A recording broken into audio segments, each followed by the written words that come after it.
Hey, it's Terri Murphy, and it's Tuesdays with Terri, and it's all about communication and how we connect or disconnect. And just this week, I participated in a focus group. Now, if you don't know what that is, we bring in 12 to 20, 30 people, whatever, and we practice on them as if we were presenting a case. Here's the problem. It's not like CSI or like Bull or like any television show that deals with legal because they're all scripted. They're all they're designed to be brief. This is an all-day process, and the whole purpose is to discover how other people look at something that you do. Well, you can't have distractions, and here were the three top ones. The first one was appearance. One of the feedback comments were, "Did you see the shoes on the attorney? They were all dirty and worn out." Again, we're looking for credibility, we're looking for congruence, we're looking for power, we're looking for transparency, and that bothered that particular person. More importantly, it distracted them, so they weren't hearing or listening to the real facts that they were trying to present.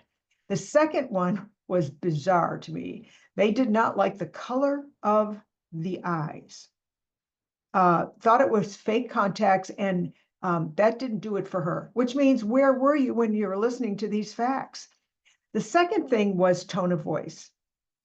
One of the presenters was quite good, but because it was too long and too much content and too many legal facts, it went into monotone, and they said they just kept nodding off. Not good when you're trying to decide the fate or determine how people are going to think about when you present the actual case in a court. The third one was very interesting to me, and that was the power of the pause. No one's better at that than the expert on presentation skills, which is Patricia Fripp. And she said there is a power in the pause. And the presenter that got the highest marks had the most powerful pause that created an emotional connection to them and the case. And that is what we look for. Because people don't decide on facts, as is obvious in some of the highest cases that were ever tried on the planet. They have to connect with it emotionally so that they understand, hopefully in an empathetic way, as opposed to just compassionate way. It's so important for us to understand that gestures are important because that kind of creates more than the theatrical that you see on television. This attorney that did such a good job was very demonstrative. He used his body. He used the side of the podium. He didn't hide. He didn't read the whole thing. You can, I mean, clearly you have to read sometimes, but watch your voice, watch the tone, watch the pause and the pacing of what you do. And here's the thing, anything that will distract distracts. You want them to hear and listen so you can use the benefit of the investment of time and energy and resources to get how people would approach this particular subject, because that's where the power is. At the end of the day, it's all about how we connect with other people.